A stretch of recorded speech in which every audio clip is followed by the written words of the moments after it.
Puji Tuhan. Selamat malam. Sebelum tidur, kami ingin membagi berkat firman Tuhan untuk teman-teman di akun pribadi kami.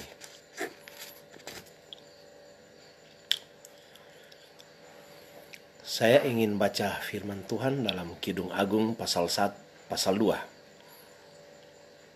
Kidung Agung pasal 2 ayatnya yang ke-14. Demikian bunyi firman Tuhan. Kalau tadi kami live di grup Api Pantekosta, maka ini kami live di akun pribadi kami yang bisa menjangkau semua gereja. Ya, kalau 1 jam lalu kami menjangkau hanya khusus gereja Pantekosta, tapi di akun pribadi kami ini menjangkau seluruh gereja.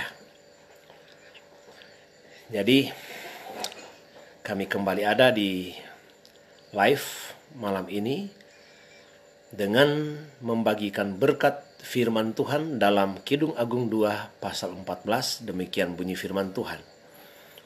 Merpatiku di celah-celah batu, di persembunyian lereng-lereng gunung, perlihatkanlah wajahmu, perdengarkanlah suaramu, sebab merdu suaramu dan elok wajahmu.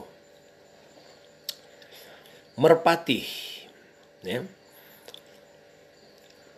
mempelai perempuan sedang dipuji oleh mempelai laki-laki, ya. Dan pujian itu dia mengatakan di sini, merpatiku di celah-celah batu. Apa artinya merpatiku di celah-celah batu? Merpati di sini tentunya bicara tentang lambang Roh Kudus. Ya, berarti kalau bicara merpati itu lambang Roh Kudus, merpatiku berarti di sini menunjuk kepada gereja Tuhan, saudara dan saya. Jadi gereja itu ada di celah-celah batu. Batu apa? Nah, di dalam Matius dikatakan Yesus itu adalah batu karang yang teguh. Di dalam 1 Petrus dikatakan batu yang dibuang oleh tukang-tukang bangunan itu sudah menjadi batu yang berguna. Jadi batu di sini menunjuk kepada Yesus.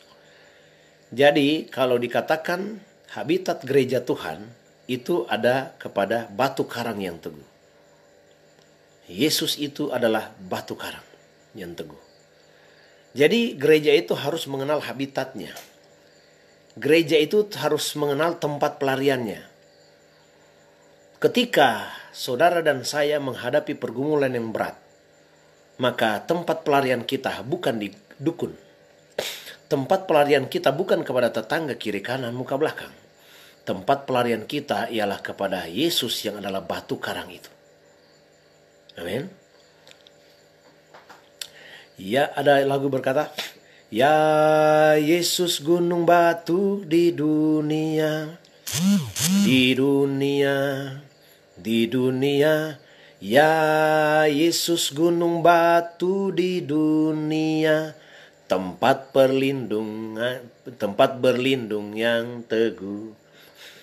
Jadi ketika kita orang itu ada di dalam pergumulan, ketika orang itu ada di dalam kesesakan, ketika orang itu ada di dalam ancaman-ancaman seperti hari ini, ya, hari-hari ini, ancaman coronavirus, kemana lagi orang berlindung? Ya, kepada siapa tempat kita berlindung? Tidak lain dari batu karang yang teguh itu. Ialah Tuhan Yesus. Seorang dokter berkata, teman dokter berkata, pakai masker, ya, hand sanitizer, dan disinfektan. Apalagi ADP alat pelindung diri, APD. Itu sangat terbatas semua. Tapi jangan khawatir. Kita menyembah Yesus yang tanpa batas. Kita mempunyai gunung batu itu. Ya. Yesus gunung batu. Tidak perlu khawatir. Makanya jangan lari ke tetangga. Jangan lari ke batu-batu lain. Jangan lari ke dukun-dukun. Jangan lari ke manusia. Yeremia pasal 17 ayat 7 berkata, diberkatilah orang yang mengandalkan kekuatan Tuhan. Oke? Jadi gereja Tuhan harus tahu betul di mana tempat pelariannya. Di celah-celah batu. Di dalam Tuhan Yesus, ya. Di persembunyian lereng-lereng gunung. Allah adalah gunung batu. Jadi kita lari ke siapa? Ada lagu berkata, hanya ku bisa lari kepada Yesus. Kita mau lari kemana? Kalau dunia ini sudah dikepung oleh corona, di mana tempat pelarian kita? Yesus gunung batu itu. Allahku adalah gunung batu. Gunung batu ketika Israel berperang melawan musuh, maka gunung batu itu adalah tempat perlindungan yang paling aman. Yang berikut, kedua, perlihatkanlah wajahmu. Jadi saudara yang diberkati oleh Tuhan, jemaat itu dikatakan, mari perlihatkanlah wajahmu. Kenapa di sini ada kata perlihatkan wajahmu? Ini bicara tentang ketertundukan kita ketika kita melakukan dosa. Ya. Adam dan Hawa ketika jatuh dalam dosa, mereka takut, mereka lari dari hadapan Tuhan. Dan mereka bersembunyi, malu, bersembunyi karena mereka kedapatan telanjang. Adam dan Hawa tidak mau menunjukkan mukanya kepada Tuhan. Ya, kenapa? Karena sudah berdosa. Tapi malam hari ini, ketika engkau sudah melakukan dosa, ingat, ya, engkau harus berani untuk memperlihatkan wajahmu. Jangan tertunduk malu. Jangan lari dari hadirat Allah. Iblis itu senang ketika kita berbuat dosa, dia tuduh kita dan kita lari dari hadirat Tuhan. Kita lari jauh dari Tuhan. Kita bersembunyi, malu menampakkan wajah kita. Tapi gereja Tuhan, ketika engkau berdosa, perlihatkanlah wajahmu. Jangan tertunduk malu karena dosa. Jangan mau dituduh oleh kuasa kegelapan. Kalau kita sudah melakukan dosa, maka intimidasi, tuduhan-tuduhan itu luar biasa. Sehingga kita lupa ada pengampunan dari Tuhan. Mari, angkatlah wajahmu. Perlihatkanlah wajahmu. Ya. Ada lagu Insinyur Niko yang berkata, sekarang tegaklah kepalaku, hadapi lawanku yang berada di sekelilingku, dan mulutku memuji, bermazmur bagimu, bersorak bagi kebesaranmu. Ya, jangan sembunyi diri, perlihatkanlah wajahmu. Artinya kita itu harus ada keberanian untuk menghadap Tuhan. Seperti lagu tadi. Sekarang tegaklah kepalaku, hadapi lawanku. Hadapi siapa? Tuduhan-tuduhan dari iblis. Engkau berdosa hari ini dan iblis tuduh Anda. Mari saya ajak saudara menegakkan kepalamu. Perlihatkanlah wajahmu. Tidak usah malu dengan dosa. Karena dosa itu, engkau mengaku engkau bertobat, kau datang kepada Tuhan, Yesus itu mengampuni Anda. Haleluya. Jadi jangan mau ditekan, diintimidasi oleh kuasa kegelapan. Ayat yang ketiga, perdengarkanlah suaramu, sebab merdu suaramu. Ya, perdengarkanlah suaramu. Tuhan itu senang musik. Tuhan itu senang dipuji. Tuhan itu senang disembah. Haleluya. Ya, pujian penyembahan itu penting. Saya tidak perlu lagi untuk menjelaskan tentang pujian penyembahan. Ya, tetapi pujian penyembahan itu bagian dari yang paling disenangi oleh Tuhan dalam gereja Tuhan. Perdengarkanlah suaramu. Di dalam perjanjian lama, ya, bahkan perjanjian baru zaman Paulus, puji-pujian itu mengundang kuasa Tuhan. Haleluya. Ya. Mulai dari robohnya tembok Yerikho, nafiri tidak henti-hentinya dikumandangkan. Ada sorakan di hari terakhir, hari ketujuh. Ya. Ketika bangsa Israel mengelilingi kota Yeriko, mereka bersorak. Ada trompet di sana, ada nafiri ada bunyi-bunyian dari tanduk rusa. Ya. Perdengarkanlah suaramu. Mari gereja Tuhan itu harus terbiasa dengan pujian penyembahan. Di tengah coronavirus ini, kita perbanyak itu pujian penyembahan. Ya. Cuman satu yang kita bisa sembah. Kita tidak bisa takut dengan keadaan. Tapi kita harus menyembah. Cuman satu yang kita takut dan hormati, Tuhan. Satu, Tuhan. Ya. Jadi perdengarkanlah suaramu. Ketika engkau ada dalam pergumulan hidup, pujilah dia. Sembahlah dia. Ya. Gereja Tuhan itu harus berkarakter pemuji dan penyembah. Tuhan itu dia bisa buat apa saja. Tuhan bisa buat apa saja.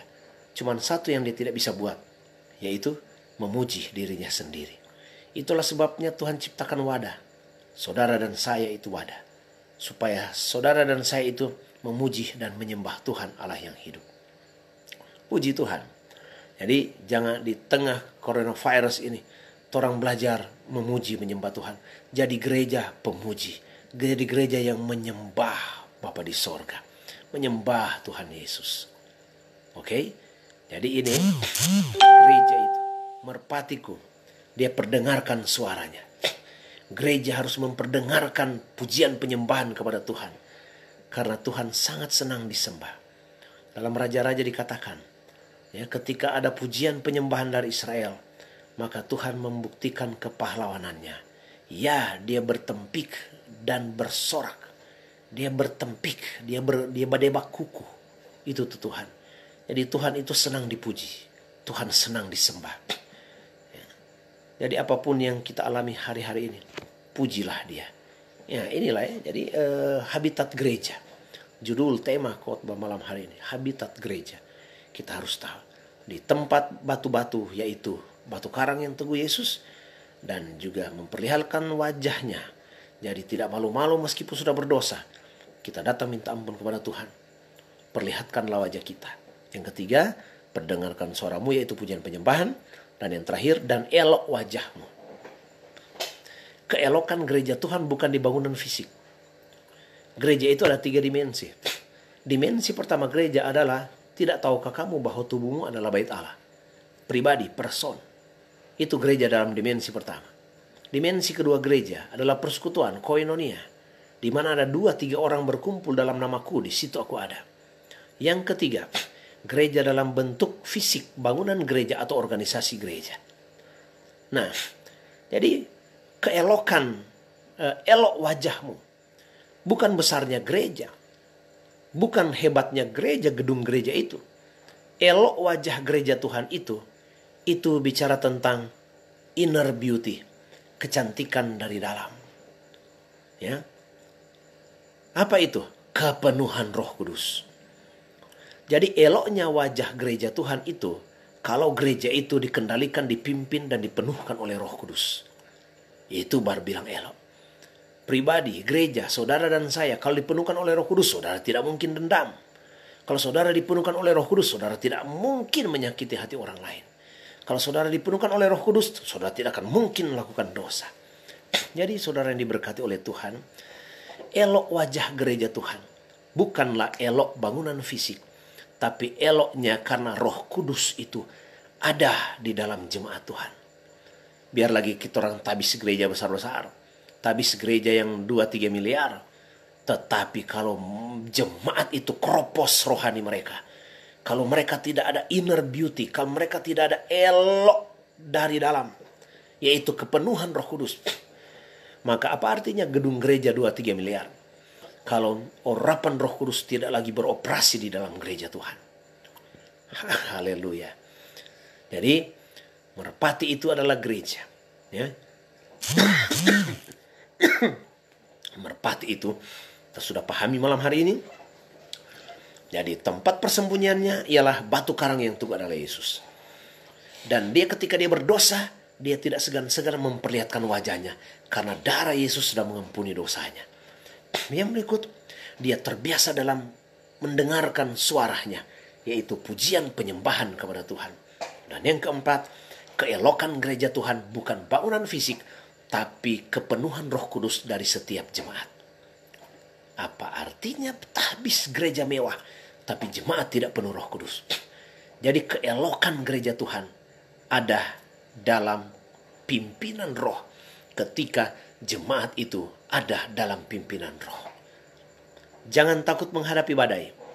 Jangan takut hadapi hal-hal yang mengerikan. Karena tempat perlindungan kita satu, Tuhan Yesus Kristus. Dia mengatasi segala langit dan bumi. Dia mengatasi segala hal dalam dunia ini. Karena bagi dia tidak ada yang mustahil. Gereja cari dia, berlindung padanya. Selamat bobo, selamat istirahat. Sampai jumpa besok malam jam 11 malam. Ya. Firman Tuhan 15 menit. Kiranya dapat memberkati saudara-saudara yang nonton pada malam hari ini. Tuhan memberkati kita semua. Puji Tuhan. Haleluya. Haleluya.